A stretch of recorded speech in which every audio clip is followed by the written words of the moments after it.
Os meus são cantos que o coração desata em arrebatamentos ricos de emoção. As minhas são canções que a ternura liberta das entranhas da alma e atira no rumo dos ventos viajeiros para que vençam as distâncias. Tenho a sensibilidade aguçada pelo amor e libero a música doce da esperança que jaz na janela da minha pequenez. Espalho pelo ar as notas do pentagrama que a vida entoa no profundo do meu ser. Buscando meu rei, meu senhor, modulo meu verbo e chamo e canto e suplico. Pássaros livres, eles voam ganhando espaço na direção do infinito e se vestem de luz. Durante as pesadas monções e no período das secas, os meus pássaros da mesma forma cantam em liberdade, enriquecendo a paisagem de som e emoldurando-a de beleza. Os meus cantos são poemas vivos de amor, que se libertam da gaiola estreita da emoção onde nascem e vencem a amplidão, como pássaros da felicidade. Aceita, meu Senhor, as minhas melodias e faze que elas sejam sempre os pássaros livres portadores de paz e anunciadores da primavera perene para todos os infelizes do mundo. Assim cantarei, e os meus serão poemas e canções imortais.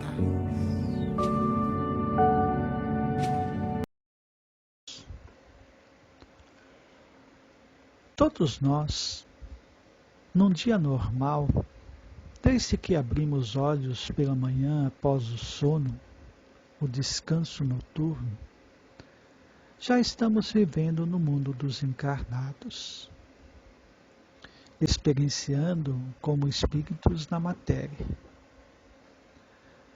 A partir daí, há uma relação mais forte entre o espírito e a matéria. Mas a questão a ser refletida nesse estudo é que, desde este momento, há uma interação mais direta com o mundo material e com os outros espíritos encarnados. Cada um, no seu entendimento, conhecimento, tempo, começa a, entre mil aspas, produzir algo espiritualmente. Esta produção diária pode ser uma continuidade daquilo que já estava construindo. Por exemplo, vamos pensar que todos os dias ele, nós, ou o espírito encarnado em questão, trabalha em uma casa de amparo aos mais infelizes. De repente, ele até dorme lá, pela sua disposição de tempo e trabalho. E o dia é repleto de atividades voltadas ao amparo, ao servir, ao trabalhar com o outro, com outros espíritos. Uma outra ideia de produção diária, dentro dessa reflexão, Vamos imaginar que a pessoa, o espírito em questão, tem suas atividades comuns. Porém, já tem construções morais sólidas para o seu tempo espiritual. E em uma ocasião, num determinado momento do dia, há uma oportunidade colocada pelo Pai para ele desenvolver, naquele momento, o enriquecimento de sua virtude. Por exemplo, a paciência. E ele, com uma certa construção moral sólida de seu tempo espiritual, pratica a paciência, sem se alterar em sua condição vibratória e harmonizada. Em outra ideia de produção diária, o espírita é um dedicado estudioso do Evangelho do Cristo, da doutrina espírita. Não só na questão de leitura, porque tem gente que lê muito, mas reflete pouco. Ciente do trabalho a realizar para a sua construção moral, ele roga ao Pai todos os dias para que, quando estiver pronto, a oportunidade apareça para que ele coloque em prática aquilo que tem estudado, aquilo que tem refletido.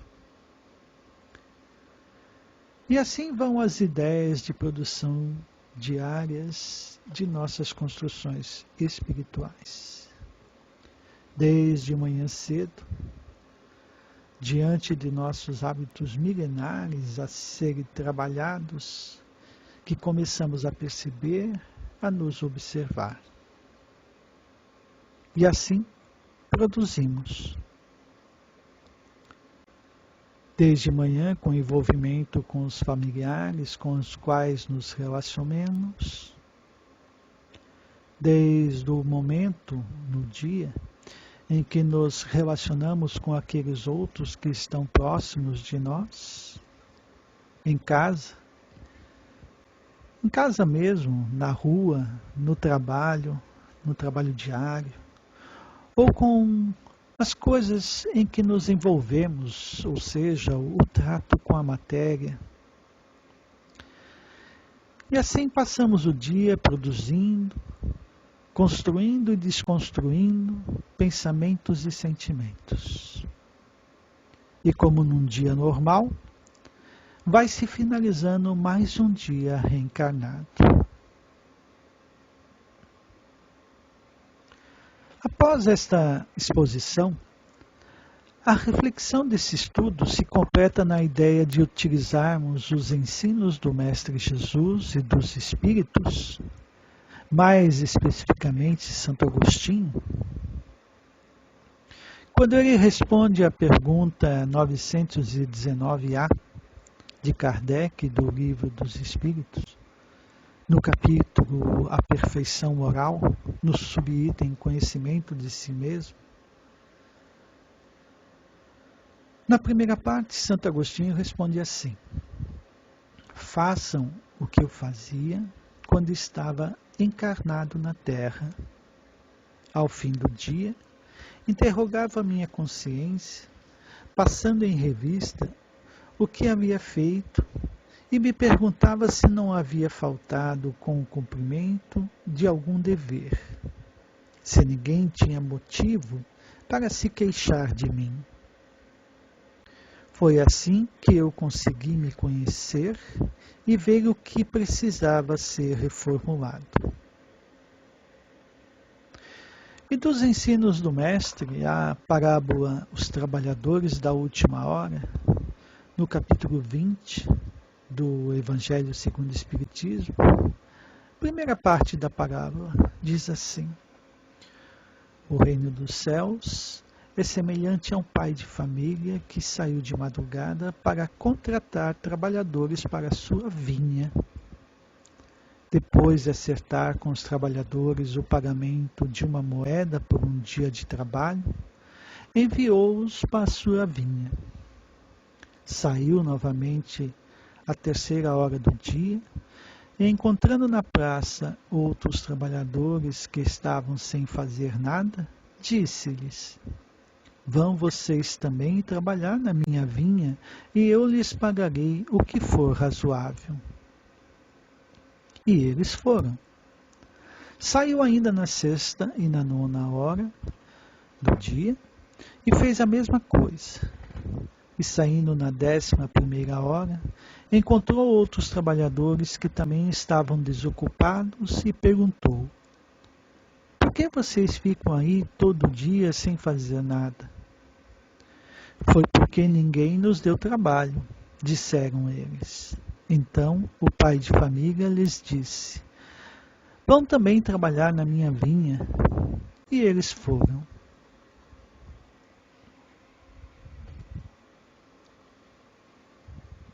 Vamos refletir sobre esta colocação. Você agora é o senhor da vinha. E os empregados contratados durante as horas diversas do dia são as suas próprias personalidades.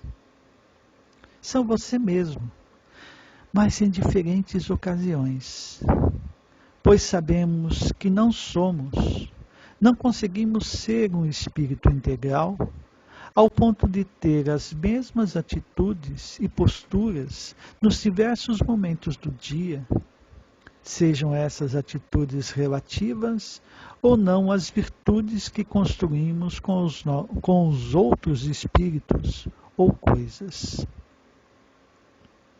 Tendo em vista as situações diárias comentadas, o exposto anteriormente, e a sugestão de Santo Agostinho, façamos nosso levantamento, nossos cálculos e o nosso pagamento no final do dia de trabalho, do nosso trabalho na vinha. Podemos verificar, como exemplo, 3 situações espirituais. Situações em que, desde cedo, de manhã, na vivência do dia encarnado e em alguns momentos, estamos preparados para o serviço em um determinado momento do dia. Passamos, às vezes, o dia todo na construção espiritual e parece que o dia, entre aspas, não rendeu. E em outros momentos, parece que aquela situação na caridade espiritual já era contínua, natural. Parece que a gente faz sempre. E assim, vamos nos analisando. A pergunta pessoal, íntima, é: você pagaria o mesmo salário para as suas personalidades diárias? Certamente que, em determinada ocasião na qual sua personalidade atuou, aquela mais imperfeita, você se negaria a, entre aspas, se pagar. Mas todo esforço na vinha tem sua valia. Toda atuação no bem tem sua recompensa. E muito importante, não importa o tamanho do amor, da prática da caridade, se é para o bem, ela sempre se somará ao bem maior. Se aquela sua personalidade errou, mas se esforça para corrigir, ainda merece o apoio. E quem sabe, mais apoio. Se ela já estava na vinha, é porque já entendeu que o trabalho é importante e os erros fazem parte das construções, do aprimoramento.